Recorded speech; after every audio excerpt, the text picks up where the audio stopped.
आय अथवा संप्राप्ति की अवधारणा। आय क्या है? एक फर्म द्वारा वस्तु की बिक्री, एक फर्म द्वारा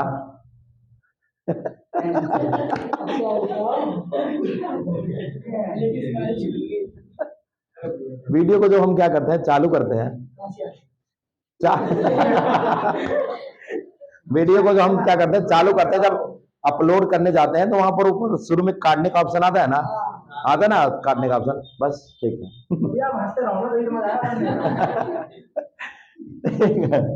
तो आय अथवा संप्राप्ति के उदाहरण। आय क्या है? एक फर्म द्वारा वस्तु की बिक्री। एक फर्म क्या करेगा, उत्पादन करके वस्तु को क्या करता है, बेचता है। उत्पादन वस्तु को बेचने से जो फर्म को जो मौद्रिक राशि प्राप्त होती है वही क्या कहलाता है, संप्राप्ति कहलाता है। ये जो संप्राप्ति है, संप्राप्ति वस्तु का उत्पादन करने के बाद जो रकम प्राप्त होती है उसे संप्राप्ति कहा जाता है। वस्तु का उत्पादन करने के बाद संप्राप्ति के अंदर लाभ क्या होता है, शामिल होता है। संप्राप्ति बराबर में लागत प्लस में लाभ। यदि हमने लाभ निकालना है तो लाभ निकालने के लिए संप्राप्ति में से लाभ निकालने के लिए संप्राप्ति में से लागत को माइनस करना पड़ेगा। संप्राप्ति में से किसको माइनस करना भैया? लागत को माइनस करना पड़ेगा। तो संप्राप्ति एक फर्म द्वारा वस्तु की बिक्री से प्राप्त मौद्रिक राशि है और उस संप्राप्ति के अंदर लाभ शामिल होता है। लाभ निकालने के लिए संप्राप्ति में से लागत को क्या करना पड़ता है, माइनस करना पड़ेगा। संप्राप्ति 3 प्रकार की। कुल संप्राप्ति जिसे TR total revenue, AR multiply by Q, यानी औसत संप्राप्ति को उत्पादन की इकाइयों से क्या कर दिया जाता है, मल्टीप्लाई कर दिया जाता है, कुल संप्राप्ति प्राप्त होती है। अर्थात इसका मतलब है एक उत्पादक यानी फर्म वस्तु की जितनी भी इकाई का उत्पादन करती है उन सभी इकाइयों की बिक्री करने से प्राप्त मौद्रिक राशि का कुल जोड़ कुल संप्राप्ति कहलाता है। एग्जाम्पल के लिए कल्पना कीजिए, आपकी कंपनी ने यानी फर्म ने 1000 मार्कर का उत्पादन किया। 1000 मार्कर का उत्पादन किया तो 1000 मार्कर की जो कीमत है 25 रुपए, और कितना मार्कर उत्पादन किया भाई? 1000, यानी कुल संप्राप्ति कितनी आई? 25,000। 25,000 ये क्या है? कुल संप्राप्ति। ये क्या है? कुल संप्राप्ति। फिर आता है सीमांत संप्राप्ति, मार्जिनल रेवेन्यू। मार्जिनल रेवेन्यू क्या है?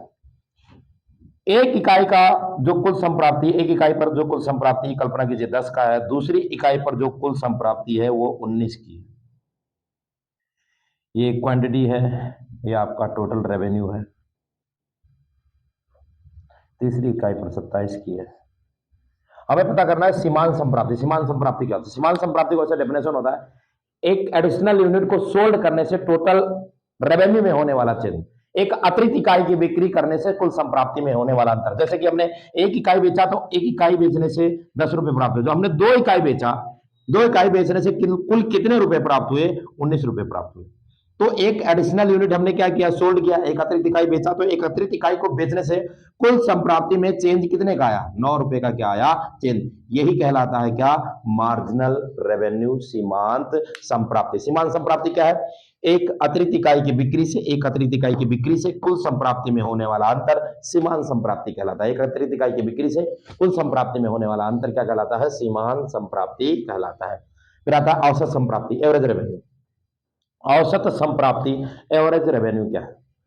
प्रति इकाई संप्राप्ति औसत संप्राप्ति कहलाती है, जो कि कीमत के क्या होती है? बराबर होती है। प्रति इकाई संप्राप्ति औसत संप्राप्ति कहलाती है, जो कि कीमत के क्या होती है? बराबर होती है।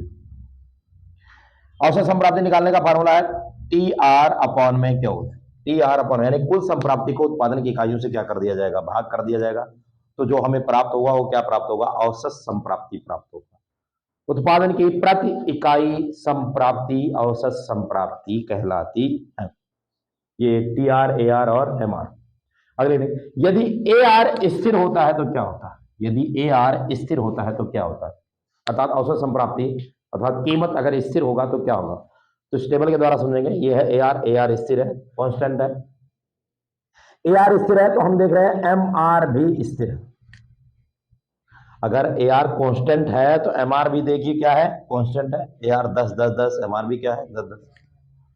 अगर AR स्थिर होता है तो MR भी स्थिर होता है। पहला पॉइंट, अगर AR स्थिर होता है तो MR भी स्थिर होता है। और यदि MR स्थिर होता है तो TR स्थिर दर से बढ़ता है। स्थिर दर से बढ़ने का मतलब है एक जैसा क्या होता है, बढ़ता है। अगर एम आर स्थिर होता है तो टी आर स्थिर दर से बढ़ता है, और एम आर वस्तु की एक अतिरिक्त इकाई की बिक्री से, वस्तु की एक अतिरिक्त इकाई की बिक्री से कुल संप्राप्ति में होने वाला अंतर होता है। एमआर क्या होता है? वस्तु की एक अतिरिक्त इकाई की बिक्री से कुल संप्राप्ति में होने वाला अंतर होता है। हमने सीखा यदि ए आर स्थिर होता है तो क्या होता है। यदि ए आर स्थिर होता है, यदि ए आर स्थिर होता है, एम आर भी स्थिर होता है।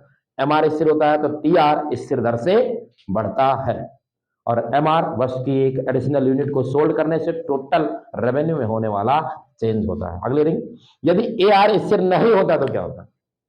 यदि ए आर स्थिर नहीं होता है तो क्या होता है? यदि ए आर स्थिर नहीं होता तो क्या होता है? यदि ए आर घटता है, देखिए यहां आर घट रहा है 10, 9.5, 9, 8.5, यदि ए आर घटता है तो एम आर भी घटता है। ए आर घट रहा है तो एम आर भी 10, 9, 8, 7, ए आर घटता है तो एम आर भी घटता है। और यदि एम आर घटता है तो टी आर घटती दर से बढ़ता है। यदि एम आर घटता है तो टी आर घटती दर से बढ़ता है। यदि एम आर घटता है तो टी आर घटती दर से बढ़ता है। एम आर में यदि 1 रुपए की कमी हो रही है तो ए आर में 50 पैसे की कमी हो रही है। यदि एम आर में 1 रुपए की कमी हो रही है तो ए आर में 50 पैसे की कमी होती है। इसका अर्थ यह है कि एम आर में ए आर की तुलना से दुगनी तेजी से कमी हो रही है। इसका अर्थ यह है कि एम आर में ए आर की तुलना से दुगनी तेजी से कमी हो रही है। हमने सीखा यदि ए आर स्थिर होता है तो क्या होता है। यदि ए आर स्थिर होता है तो क्या होता है, तो इसके 3 पॉइंट क्या, यदि ए आर घटता है तो एम आर भी घटता है। यदि एम आर घटता है तो टी आर घटती दर से बढ़ता है। एम आर ए आर की तुलना में दुगनी तेजी से घटता है। एम आर ए आर की तुलना में दुगनी तेजी से घटता है।